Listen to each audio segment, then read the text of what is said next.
জোরে বলা যাবে না সুবহানাল্লাহ। কথাটা বুঝে এসেছে? বলছে প্রথম বলেছে তোমার আল্লাহ এখন কি করছে? বললে জোনায়েদ প্রথম নাম্বার উত্তর হলো, ও জনাবি জোনায়েদ বলছি পাদ্রী তুমি স্টেজে ছিলে, তোমার স্টেজ থেকে নামিয়ে দিয়ে আমি জোনায়েদ আমাকে উপরে তুলে দিয়েছে। আমার আল্লাহর প্রথম কাজ হলো তোমাকে নামিয়ে দিয়ে আমাকে উপরে তুলে দেওয়া, এক নাম্বার। বলছে দ্বিতীয় নাম্বার প্রশ্ন করেছো পৃথিবীর জমিনে আল্লাহ তাআলা সকল মানুষকে যারা কালেমা পড়ে এবং যারা পড়ে নাই, যারা ইহুদি হোক, নাসারা হোক, মুসলমান হোক, খ্রিস্টান হোক, পাদ্রী হোক, জৈন হোক, যত ধর্মের মানুষ হোক না কেন, আল্লাহ তাআলা সবাইকে সমানভাবে সবকিছু দান করে আপনি বলেছেন। তাহলে আল্লাহ তাআলা পৃথিবীর বুকে যদি সবাইকে সমান পরিমাণ দান করেন, তাহলে দ্বিতীয় প্রশ্নের উত্তরটা আপনাকে বলে দিতে হবে। বলছে পাদ্রী শোনো শোনো, আমি জোনায়েদ আমি আপনার দ্বিতীয় প্রশ্নের উত্তর দিই। বলেন আকাশে যখন আল্লাহ তাআলা যখন সকালটা হয়ে যায়, অন্ধকারটা নিবারণ হয়ে যায়, যখন আপনার কিনা সকালবেলা সূর্যটা উদিত হয় পূর্ব আকাশে, আর পূর্ব আকাশে সূর্য উদিত করে বলে বলে জোনায়েদ বলছি, আমি জোনায়েদ বলছি পাদ্রী সাহেব, আমার আল্লাহ তাআলা যে সূর্যটা পৃথিবীর বুকে প্রচারণ করে চড়িয়ে দেয়, ওই সূর্যের রশ্মিটা কি পৃথিবীর বুকে কোনো মানুষ কম বেশি পায় না সমান পায়? কথা বলবেন না? সমান পায়। জোনায়েদ বলছে শোনো শোনো পাদ্রী, দ্বিতীয় নম্বর প্রশ্ন হলো আমার আল্লাহ কোনো ন্যায় বিচারক, আমার আল্লাহ কোনোদিন অবিচারই করে না, আমার আল্লাহ কোনো মাকারাল্লাহি ওয়াল্লাহু খায়রুল মাকিরিন, আমার আল্লাহ হলো সব থেকে বড় চালাক, সব থেকে বড় চতুর। এই জোনায়েদের কথা যখন বললে পাদ্রী বলল দ্বিতীয় প্রশ্নের উত্তরটা সঠিক পেলাম। এবার আপনি বলেন জান্নাতে যারা যাবে তারা সুস্বাদু ফল খাবে, জান্নাতে যারা যাবে তারা এমন করে সমূহ খাদ্য তারা খাবে, কিন্তু তারা পেছাব করবে না, পায়খানা হবে না। এটা তো আমি জোনায়েদ তুমি বলো, এটা আমি পাদ্রী মেনে নিতে পারি না। বলে জোনায়েদ বলছে পাদ্রী সাহেব ধৈর্য ধরতে হবে, তোমাকে ধৈর্য ধরতে হবে, ধৈর্য যদি ধরো তাহলে তুমি উত্তরটা পাবে, তুমি এত যদি ব্যস্ত হও তাহলে তোমার উত্তরটা দেওয়া যাবে না। আমি দ্বিতীয় উত্তর দিয়েছি, তৃতীয় উত্তর তোমাকে দিয়ে দেব। জোনায়েদ বলছে শোনো শোনো, আমার আল্লাহ তাআলা জান্নাতে যারা যাবেন তাদের যে খাদ্যগুলো খাবে, ওই খাদ্যগুলো তারা খাবার পরে তাদের শরীরে কখনো পায়খানা তৈরি হবে না, তাদের শরীরে কখনো পেচ্ছাপ তৈরি হবে না, তাদের শরীর থেকে আল্লাহ এক ধরনের সুগন্ধ খুশবু বার করবে, যার নাম আমরা পেশিনা বলে থাকি বাংলায়, যাকে বলা হয় ঘাম। আরবিতে কি বলা হয়? পেশিনা। আর বাংলায় কি বলা হয়? ঘাম বার হচ্ছে বলি না।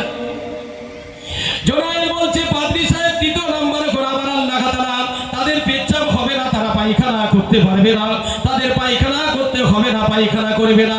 আল্লাহ তাআলা তাদের শরীর থেকে একটা ঘাম বার করে দেবে, যে ঘামটা হবে মিশকে আম্বারের থেকে আরো উত্তম। জোরে বলি সুবহানাল্লাহ। এটা হলো আমার রাসূলের আদর্শ।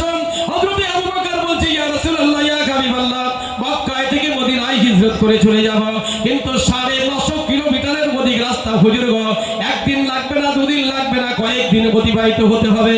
ইয়া রাসূলুল্লাহ, ইয়া হাবিবাল্লাহ, তাহলে আপনি কবে যাবেন একটা সিদ্ধান্ত করেন।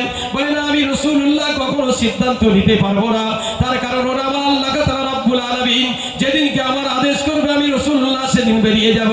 হযরত আবু বকর বলছে খোদার কসম করে বলি, রাসূলুল্লাহ যেদিন আমাকে বলেছিল আবু বকর আমি তোমাকে সঙ্গে করে নিয়ে মক্কা থেকে মদিনায় হিজরত করব, আমি রাসূলুল্লাহ যখন এই কথা বলেছিলাম, আমি হযরত আবু বকর সেই দিন থেকে আমার জন্য রাতের ঘুমটা হারাম করে দিয়েছিলাম। এটা হলো রাসূলের আদর্শ।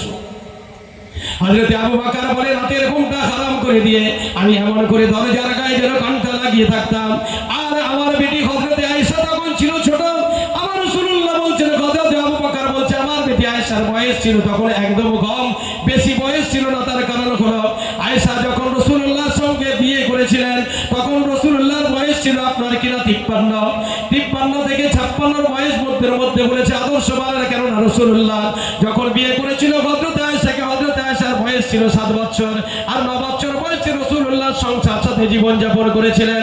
হযরত আয়েশা যখন 18 বছর বয়স হয় রাসূলুল্লাহ তখন ইন্তেকাল করে গিয়েছিলেন। এই জন্য হযরত আয়েশা তখন ছোট ছিল বলে রাসূলুল্লাহ।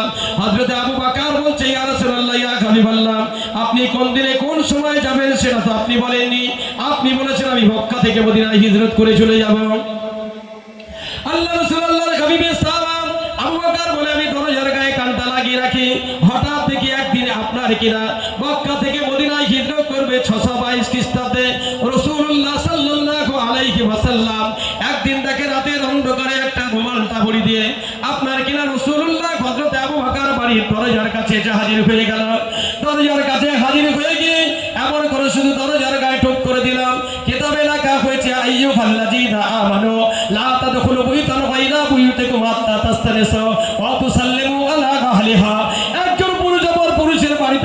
প্রবেশ করার পূর্বে অনুমতি তোমাদের নিতে হবে।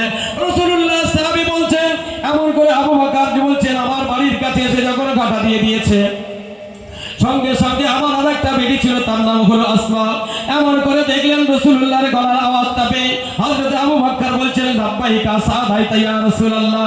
আল্লাহ রাসূল হাজির হয়ে গেল। হযরত আবু বকরের কাছে বলছে, আবু বকর আর কোনো সময় নাই, আমার আর তোমার বেরিয়ে যেতে হবে রাতের অন্ধকারে, কাফেররা আমাদের বাড়িটা ঘিরে দিতে পারে।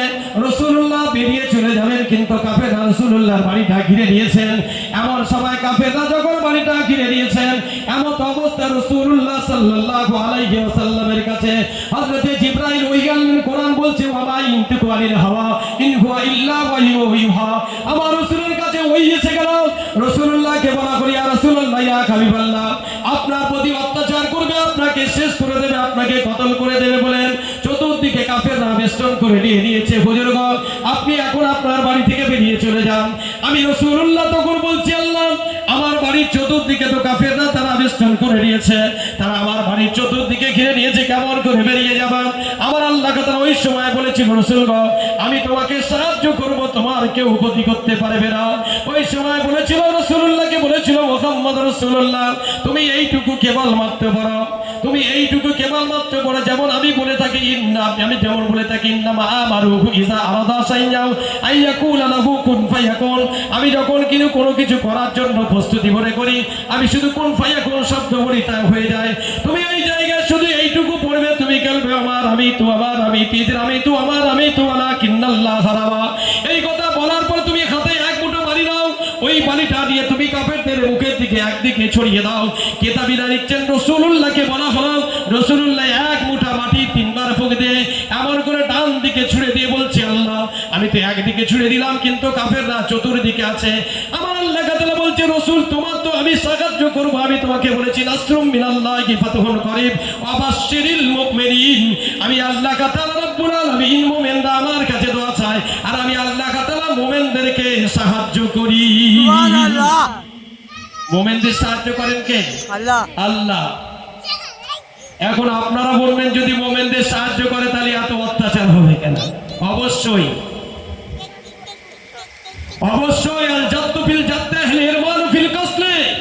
কবি লিখছেন, আরবি সাহিত্যিক, কষ্ট করতে হবে, তারপরে ফল পাবে। বাড়িতে এক কানি দানা এনে রেখেছেন, বাগান কোপালেন না, বাগানে মাদা দিলেন না, চষলেন না, লাগালেন না, দানাটা যদি বাড়িতে থাকে আপনি ফল পাবেন কি? আপনাকে চেষ্টা করতে হবে। এখন 5 ওয়াক্ত আজান হবে বলছে, নামাজ পড়ার দরকার নাই, যাবো না, তা কি করে ভালো হবে বলেন? এক সময় মসজিদে জায়গা দেওয়া যায়নি, সেই সময়টা ছিল কখন বলেন? কোভিড-19। যখন করোনা হয়েছিল মসজিদে জায়গা দেওয়া যায়নি। আর এখন মসজিদে মুয়াজ্জিন আজান দেয়, আর একটা ছোট বাচ্চা ছেলে, সবচেয়ে বুড়ো যারা, বলছে, দেখ সারা বছর যা করেছিস, সারা জীবন বয়স হয়েছে, এই সুযোগে চল। হুজুর ঢুকে গেছে, নারায়ে তাকবীর, নারায়ে